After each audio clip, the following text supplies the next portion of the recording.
Tonight on the programme, we pay tribute to David Lange, Prime Minister, leader and man of the people. In his last TV interview, he shares his political and private life with all of us.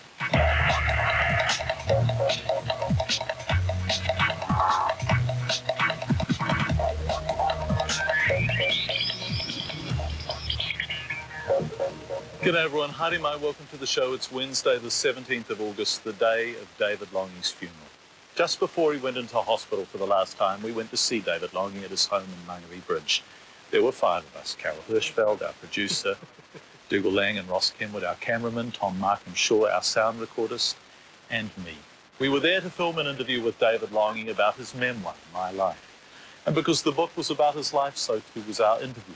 David had been very unwell. He could barely walk the few steps from his desk to the big old chair we sat in, but his mind was sparkling. He told us he was in the mood to talk, that writing the book had brought things back to him, that he'd enjoyed the experience of reviewing his life.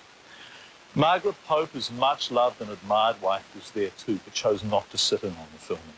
Edith Lange, their daughter, was at school. Afterwards, we had morning tea, club sandwiches and coffee. It was a truly lovely morning. Our programme tonight is an hour long because tonight we play you that interview in full. You're about to hear every word of it exactly as it was recorded. It was the last television interview David Lange ever gave.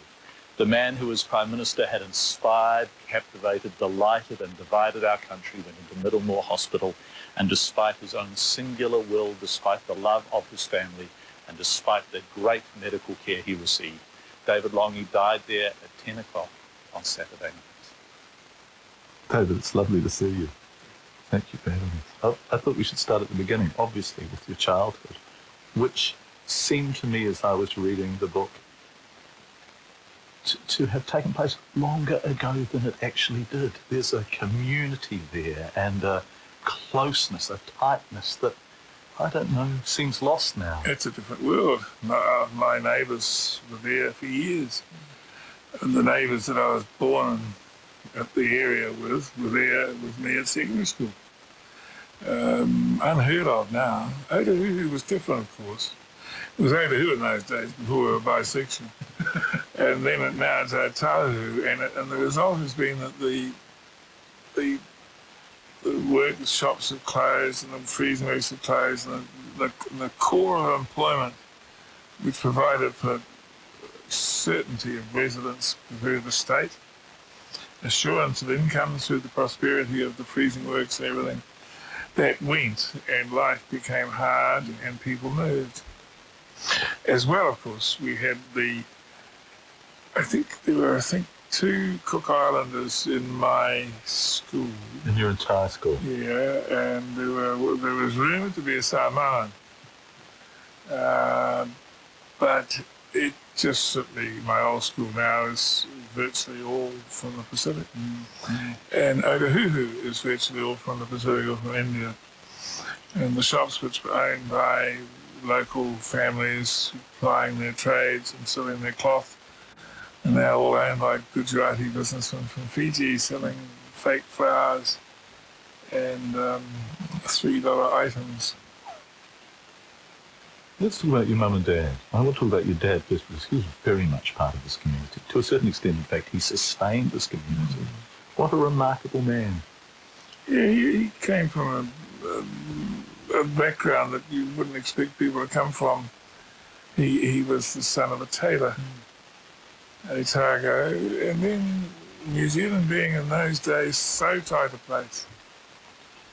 It's odd to think that his contemporaries at Otago and Knox College, one became a Governor General, one became the Queen's physician, one won an Olympic medal. Douglas Robb was his contemporary, and he had a whole raft of friends quite beyond the normal range of people that I would call uncle. You know, and I knew extraordinary people from I didn't know that they were extraordinary, but there was some quality about them in their conversation which impacted on me. What was the quality? They were always well-dressed. Mind you, people were mostly well-dressed then. the part that impressed me about most of my father's friends, they didn't wear hats. If you worked, you wore a hat, but if you're a professional person, you tended not to wear a hat. My father used to keep a hat, a Homburg, under the stairs for Jewish funerals, because he had mates who come out before and after the war as refugees in medical terms. But the range of acquaintance was very, very big, and it was not necessarily a very good thing for me, because my range of acquaintance was largely adult. I was going to say, as a child, you say this, that most of your company was adult companies. That's right. Why wasn't that good? Well, it's no better for me than it will be for Edith. I mean, Edith's father, when I come back from go to get her in school, used to say, Edith, your grandfather's here. And you know, kids need to have some peer intimacy to be able to grow up. And I grew up almost a conditioned loner in that regard. It wasn't helped by going to schools which were enormously large in number and poor in management, and that was, you know, a bit of a burden. You did things to fit in, didn't you? For example, you could have worn shoes, your family could afford them, but you chose not to. So you went to school barefoot out of choice. I certainly did.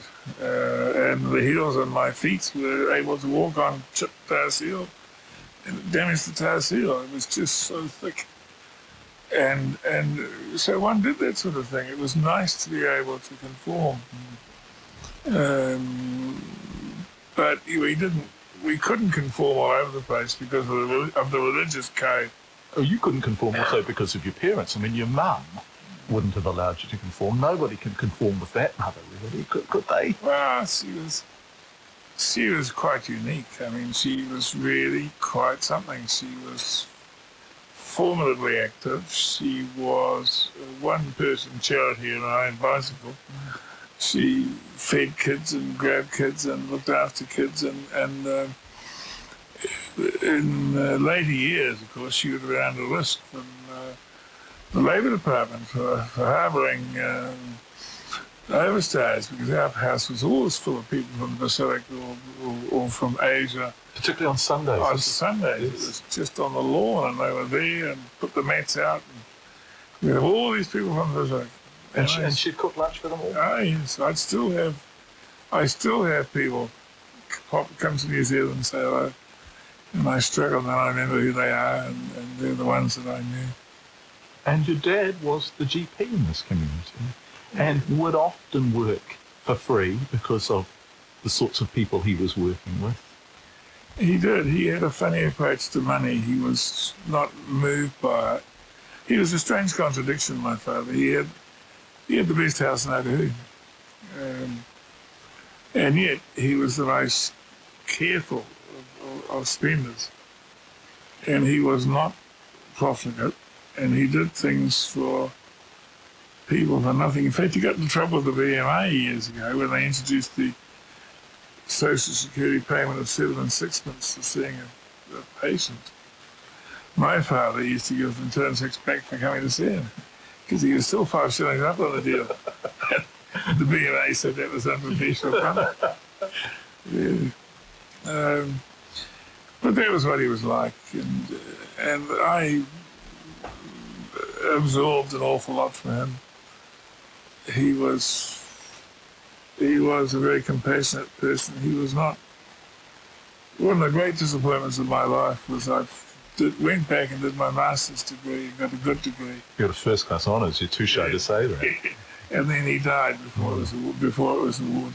Because prior to that, I think, what did you describe it? You had, I can't quite remember the phrase, but it was an ordinary or undistinguished academic career. Absolutely. Yes. You clearly were bright enough. You were made head boy at school. Were you just not interested? It was never challenging, and there were things which I found irritating. One of the absurd things at Auckland University when I first met there was when you did English 1, as you had to for law degree, they made you study Icelandic for a term. I couldn't I couldn't believe it. So I refused to. So I never passed English 1 for 5 years. Then they changed the requirement. I passed English 1 and I graduated as a lawyer. Yeah.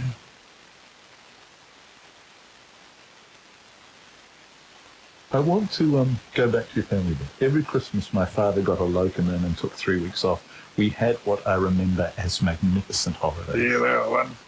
Just travelling around the family together. Get the trailer in, big tent, throw everything on the trailer and go up to the north, stay near Spirits Bay, or go down to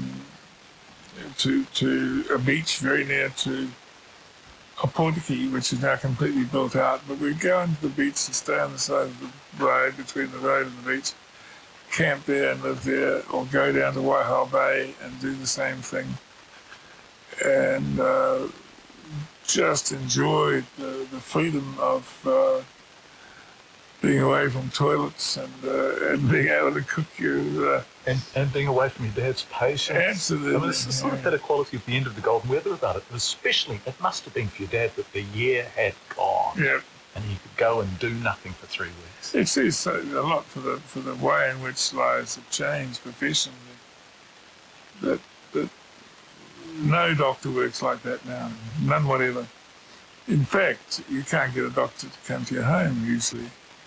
Whereas my father went home visits after every consulting period in the office, he'd do home visits. And certainly doctors can say, I'm off for the weekend, or, and they make appropriate arrangements and they go away. I want to come back to your mum a little bit, because she was a member of the Temperance Society, or the Temperance... Women's Christian Temperance Union. And they were a fairly unequivocal group, weren't they, really, in their responses to things. And one day, in recognition of your dad's service to the community, a Rotarian sent him, I think, a case of beer. Morton Coote, who was the technical boss of Dominion Brewery, sent a truck with 2 cartons of Waitemota sparkling ale. And I just come out from school, and my mother came out and said, "Where's the axe? Where's the axe?" I said, "I don't know where the axe is." So she said to the fella, "Put him down there with it." And she went to the tool shed, and she came back with a big spade, and she smashed these bottles in front of him. And the driver thought he was next, and he ran down the road, jumped into his truck and drove off at a great rate. It was extraordinary. Why did she feel so strongly? Her father had been an alcoholic, and she was deeply affected by her youth. It was a hard youth. And his life was very confused. And they came to New Zealand. The Fishers sent him off to New Zealand. Mum came with him and went to live in Temuka. He never drank again. He just lived as a miller, and later as the caretaker of the motor camp, and died of boredom in 1963. But Mum was very strong in that. If you look at what this was making, this household, so your dad with his great sense of community and compassion and his work ethic, and your mum with her unequivocal responses to life and her very strong faith and all that kind of stuff, it was fashioning you, wasn't it? And I'm fascinated that at intermediate school, and I quote from the memoir, "I announced my ambition to be Prime Minister, although I had a bob each way and spoke at the same time of my hankering to be an engine driver." I used to love going down to the Lange crossing and watching the steam engines. So you were entirely a product of your environment. They'd come charging down when they didn't have a bridge there, and you could actually walk down and go slightly below them. And you could actually see the workings of the engine under the engine as it went past. And I had become keen on public speaking at an early age. You were good at it? Yes. It was a compensation for being physically incompetent. I couldn't do anything useful in the sports field. I had to be able to do something. And I did. It was made worse by going to secondary school where we had Walker Nathan and Mackie Hiruini in my year. I mean, both of them were all blacks. And later, Rocky Patterson. So that's what moulded me. Obviously, you were impressed by eloquence in other people. and you obviously had registered it, these men without hats. When did you understand that you had that ability too, that you had the ability to have an impact with what you said? Well, it was when I was asked to do impromptu speaking in my intermediate school. But I was also encouraged before that in the church. You see, Methodism was a very distinctive form of religious organization when I was young. It was sort of the Labour Party at prayer. And they had a great deal of strength in their advocacy. The oratory of some Methodist preachers was renowned. And then I went to London and met Donald Soper, who was a superb speaker. And I went to church with Wesley Leatherhead when he was preaching in Sangster. And the great Methodist trio of the Second World War, who all preached within a mile of each other around the centre of London, was still going and still preaching, and it was just amazing. Not a note, none of the three used a note, and yet none talked rubbish. They were all constructed, thoughtful, sequential sermons. And it was really inspiring to me, that.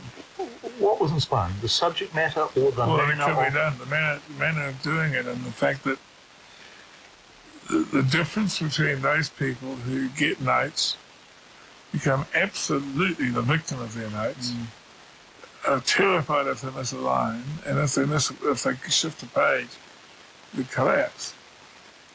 And those people who know their subject and are confident enough to be able to articulate what they're thinking about without a single note. I mean, that's what I did. I was, from the very start, an impromptu speaker. Every important speech I made was impromptu. My maiden speech in Parliament. But the Oxford speech was 2/3 scripted and 1/3 impromptu. And the impromptu bit was? The impromptu bit was the best bit. The bit that everyone remembers. Yes. He was a particularly sort of intense and earnest little fellow, that guy who asked you that question, wasn't he? Oh, he needed that.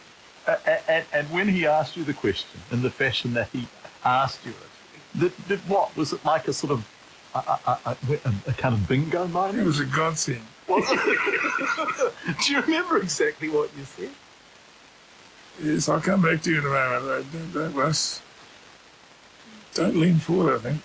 I can smell the uranium on your breath. Yeah. And as you said it, did you think? As you said it, I don't think it showed on the television, but the guy absolutely wilted. He sort of contracted in all parts and sort of sat down. And I inquired afterwards, and he was a naval graduate from the United States on some sort of scholarship. I want to return to this because we're jumping ahead of the chronology a bit, but I wonder about your own reaction to yourself as you say a line like that. And when you were having your press conferences in the Beehive Theatre or whatever, when you were aware, did you think to yourself, that was a bloody good one, David? You do, but not if you don't take time off to compliment yourself. It didn't quite work like that. Some of them turn out better than you thought they had. And really, some of them are really good, and yet you didn't set out to make them really good. You're often helped by the questioner. Who possibly didn't have the intention of helping you. No. And if ever I needed to be rescued from a press conference, I used to call upon a young man who worked for the Australian Financial Review. And I could be desperate. I could be in trouble over flat tax and nuclear policy and Rainbow Warriors. And I could just have it over there, and I'd turn to him and I'd say, yes. He said, what do you think the impact on the currency will be? I used to love him. They called him back afterwards. So he sort of bored everyone into submission. I want to talk about an incident that had great impact on your life and your father's life, and was, I guess, responsible for you becoming a lawyer. Certainly it seems that way in the book. And that was, your dad was charged with indecent assault following a gynecological examination at an evening clinic. And he was found not guilty. And the judge in the case later, who in fact, his lawyer later became a judge. And you saw him as a young lawyer, and he said, I want you to know that your dad was not guilty. Yes. That was two remarkable periods of my life, both connected with the same thing. I mean, I can't convey even today. And in fact, when I was writing it, I had tears running down my face because I remembered my father being taken away and put in the cells and locked up in Mount Eden. 4 nights in Mount Eden, cells during the day. Dreadful, really. And then I was waiting in the big hall outside the Supreme Court. The jury was out for less than an hour. It was out for a very short time. And he came out, and I remember grabbing him and crying my head off. And the next time I was with my father in that court, I was being admitted as a lawyer. And later, after he died, I was representing someone in the murder charge, and the judge called us into chambers and said, Lange, I'd like to speak to you. And he told the Crown prosecutor to get out of it, sort of thing. That's when Lester Moller said what he said.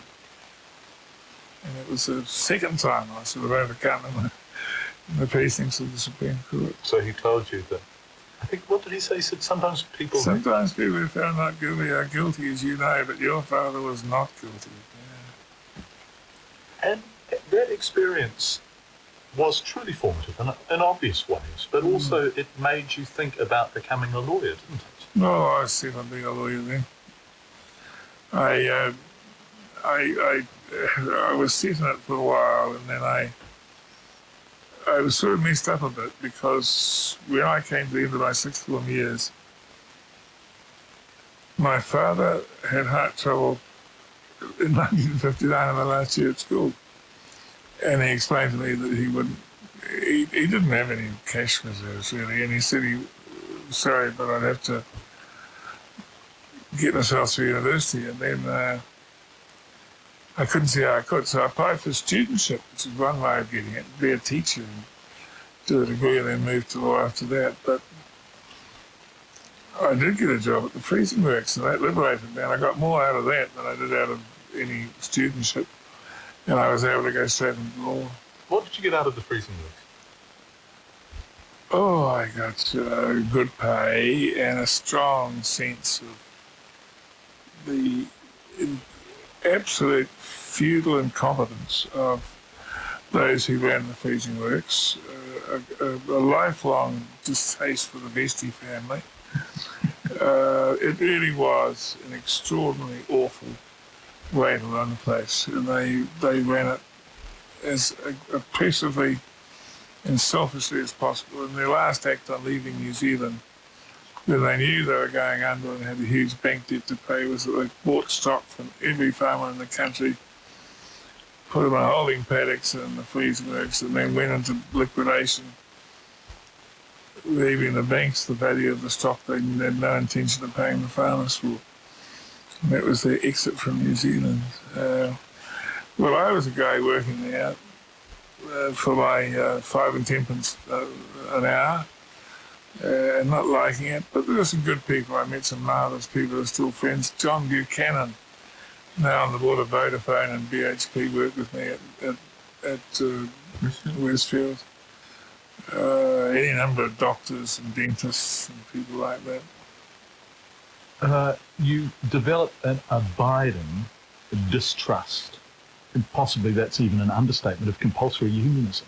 Yes, it was. I had a very... It was a hard thing for me to get to grips with. What I found about unionism, there was a man on my first day who came in at lunchtime and he started to adjust his lunch out of his locker, and then he sat down, he took his hat off, and he had all these £5 notes. He came up and put them back on, you see. And I said to one of my mates, who's that chap? He said, oh, he's the union secretary. I said, gee, I'm going to be a union secretary. I go. It turned out he was a runner for a bookmaker. But you see, the other thing was that the union allowed and wanted the employer to pay this guy's salary, so that the employer paid the union delegates' salaries. And even when I became Prime Minister, I discovered we were paying the salaries of the NZDI and the PPDI, and I stopped it. I mean, you know, there should be a divide. There should be some advancement of the workers' cause, and the union did nothing at all in my years in the Freezing Works over 5 seasons to involve me in any way in the fixing of the rates and the agreements and everything. It was just a thing to go on the board, and it would be the award. And it was a license for privileged people to live at the expense of the people that they're alleging they're representing without troubling themselves. And it didn't change all that much later when I went into legal practice, and a couple of union secretaries went off with vast sums of money from unions. It's a totally different world now, but that was a bad aspect of it. I want to talk about your legal practice. It seems you have a degree of ambivalence towards some of what you achieved as a lawyer. There's a beautiful story of you phoning your dad to tell him that you'd gotten someone off on a sort of piece of reasonably Socratic defence by you. And what was his response? Disgusting. No, that's true. You see, you've got a problem. You've got I had a lot of success in the law without any justification. I had to plead with some of my clients not to give evidence, because I knew if they did, they'd convict themselves. But if I tested the evidence, I'd get off. I've had policemen have to take 44 dozen bottles of beer from the 4th floor of the Magistrates Court back to premises in Ponsonby where they took them from. And I charged a slide grogging because they had come to the court with their own bottles of beer. And I then said, and whereabouts is the certificate of analysis? And they had got them analysed. Well, they had the beer. It was clearly there in the bottles. Yeah, unopened. Unopened, but you were able to say, how do you know it's beer? That's right. You haven't got beer is defined in the State of the Liquor Act as liquor which on analysis is found to contain more than 2% proof spirit. So on the one hand, this is entirely admirable. If you look at it in terms of being a defence lawyer, you were bloody good. But on the other hand, your dad's point rather holds. Yes, it is. I mean, and the difficulty is that when you win them, you feel a considerable regret sometimes. I did worry about people I won. I won a case once involving a minor assault charge, and a month later he was up on a murder charge. And you worry about that. And I mean, I got to the point where I couldn't stand it anymore. Particularly under the Police Offences Act, it was just, I couldn't cope with it. I got revolted. In fact, my very last case, I acted, the day I got made the candidate for Lange, acted for a man on a charge of drunk driving and driving with too much booze and speeding. And the police officer gave his evidence. He followed him along the street. He gave him the alcohol test after the speed test, and I then didn't ask any questions. I said, imagine there's no case to answer. He said, why? I said, well, because he gave the wrong name of the alcohol tester, and he didn't produce a certificate of calibration for his car's speedometer. And that man walked out of court. Now, you can't justify a lifetime of doing that. And I didn't.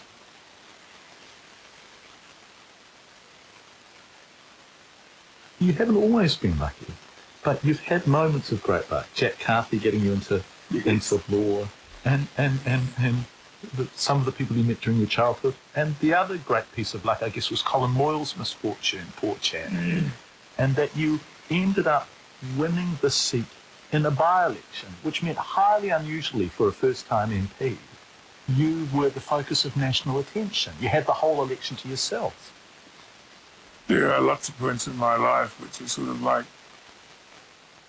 I had some benign cyst with divine roulette. I ended up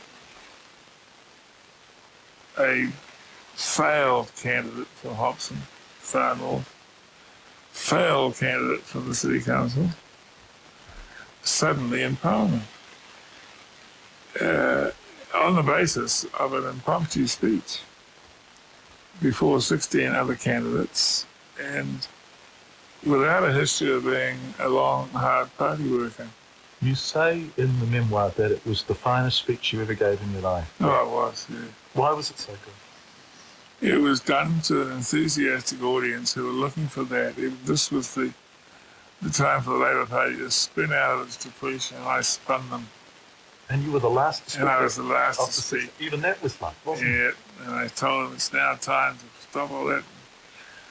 Labour's time now to get out and kick them in the polls.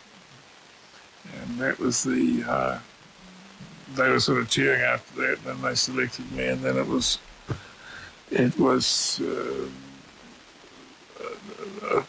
difficult to become unknown again, as one should have been, because there was only one by-election on. It was intensely followed, and the Labour Party was a bit down to it. It was shattered. I hadn't realised until I read this how down to it they were, how shattered they were. I mean, they couldn't get out of their own way, could they? No, it was. I found it very difficult to cope with. I went to my first four caucuses and didn't sleep, and all they talked about was travel allowances. And there was a long letter of requests from the National Party woman, Mrs. Evans Snyder, who asked for people to have the telephone charges paid after their spouse died. And another one from a member who wanted her pension cut by only a quarter if her husband died. Also, one of our caucus members said, "Oh, no, I can't have that. I'd never be safe eating at home again." He said she would get twice as much money if he was dead. You said at intermediate school that you wanted to be Prime Minister, and you thought you'd be Prime Minister. You told Bob and Maud Wynyard you would be Prime Minister. I told them where it would be done. Yeah. You said you were going to be Prime Minister in '84, right? Yeah, and in Christchurch Town Hall. And this was when you were watching Rolling. Were you watching Rolling in '75? Yep. Yeah. While I was watching them in '75. How did you know? And I mean, you knew to the day, really. How did you know? I didn't know, but that was my hope. There's something that should be said about that, John, too. That I was at that stage, at the start of a period which can eventually destroy you if you're not careful. The start of a period where you had to know everything, you had to predict everything, and that you had to fall on your feet by most of those things happening. And I did very well out of that. I think part of the success was my sheer size to begin with. I was obvious, and I was comfortable. And I made a professional career out of appearing to be on top of things. And it has a huge toll, because the risk is that you become persuaded that it's true. I thought I was bulletproof, that I could sort of get away with things. I thought that I would be able to claim knowledge of some things, but weren't really sure of what it was about. I had to give the appearance of the roller coaster not having gone off the tracks. And part of that drift into self-delusion, if I could say so, can be taken back to those days in '75 when I was looking forward at the possibility of doing these things. And I mean, you can be too self-critical, because after all, there is a great worth in aiming high and working for a cause. But it must have seemed absurd to them that I said that. When you became Prime Minister in '84, And I have the passage somewhere, and I'd like to read it back to you, but it possibly is better that you recall it yourself, that sense of elation on election night. And I think you used the word elation twice. Yeah. It's hard to convey. It was just so magnificent. There are a few things in life which cause you to be in ecstasy. One of them for me is jumping off a reef in a tropical atoll with no one around and just diving deep and seeing the coral and coming out, the tang of the water and the sheer exhilaration of being alone with the universe in this environment. That night in the Metro Hall was one of those nights. I was gone beyond my bounds of normality in terms of the way in which I felt things. This was something unbelievable, and I was happy. And you knew you'd make a difference. I knew that it would make a difference. I knew I'd make a difference, certainly. I didn't know until the end of the weekend what sort of difference. Yes. And you don't calculate properly. My calculations weren't good. I mean, there are things that I've done badly. I dragged Naomi around all around the world with 3 kids. Dragged her around New Zealand before that with earning a living.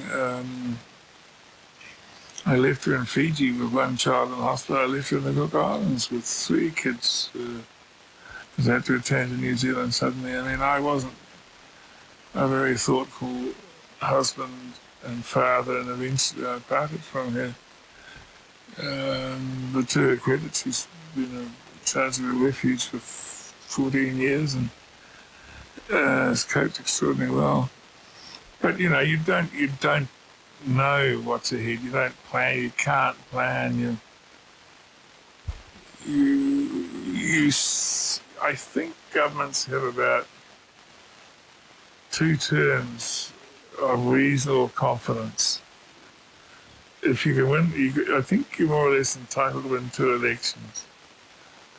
And that's before MP. You don't win elections now. In fact, I was the last person to actually win an election for the Labour Party. But after that, you get difficulties. And the difficulties are compounded by the size of Parliament. Because as soon as you get 120 Parliament, it means that you cannot, under old terms, mass within Cabinet a collection of people who are bound by Cabinet responsibility so that they can outweigh the caucus.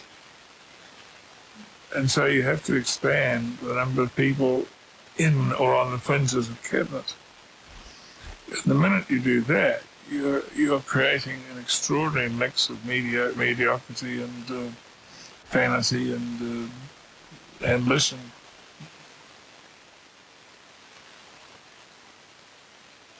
So much of this has been discussed, and everyone's had their tuppence worth on this period. And I wonder, if you look back on it now, what do you make of it? And your own behaviour. Would you have done anything differently? I hope so.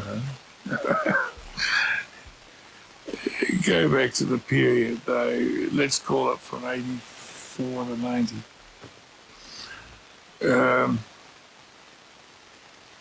New Zealand changed. It became its own being. The New Zealanders started to assert themselves in their own right. It was no longer good enough to be assumed to be the toy of Britain or of anyone. The idea of going where Britain stands, we stand now is tell that to the people on the streets of Taranaki. We just don't do that anymore. We had, over those 6 years, a revolution in the way in which we managed the economy, and that was a subject of considerable damage to us politically and myself personally. But I have never resolved from the fact that we had a crisis to contend with. We had to do things, and you can now buy a ticket, a $10 Australian note, without having to buy a ticket to Sydney. In other words, we made the economy fit for people to live in international terms. We were too extreme in our doing it, and I am always amused by what is said about the United States and our need to have free trade with them, because the United States has free trade with us without asking for it.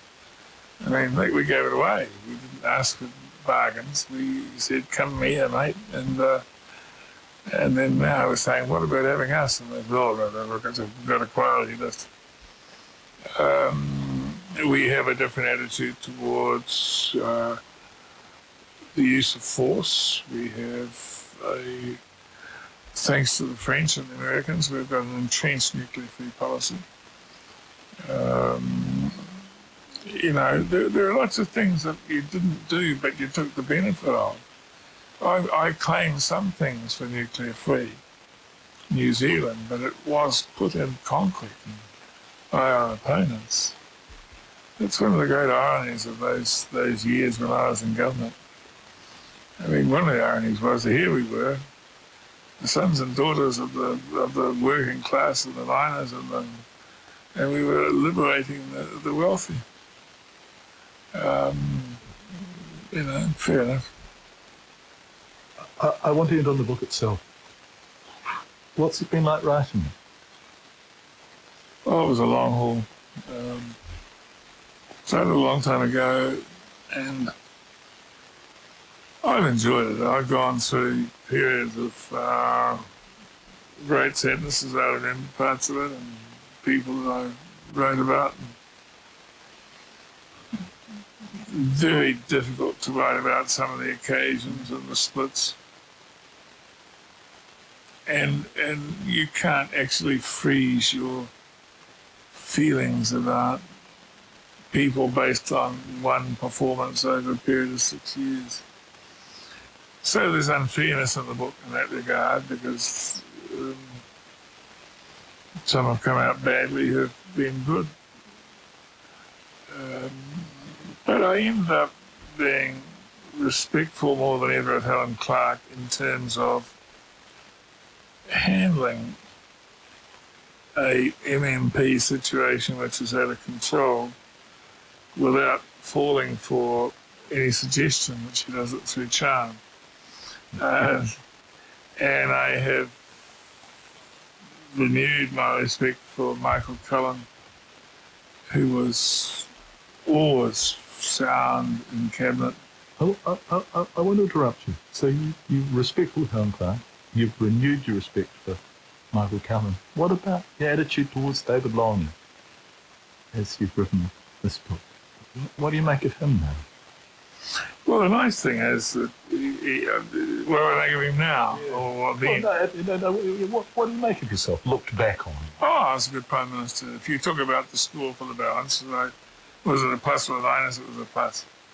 It was.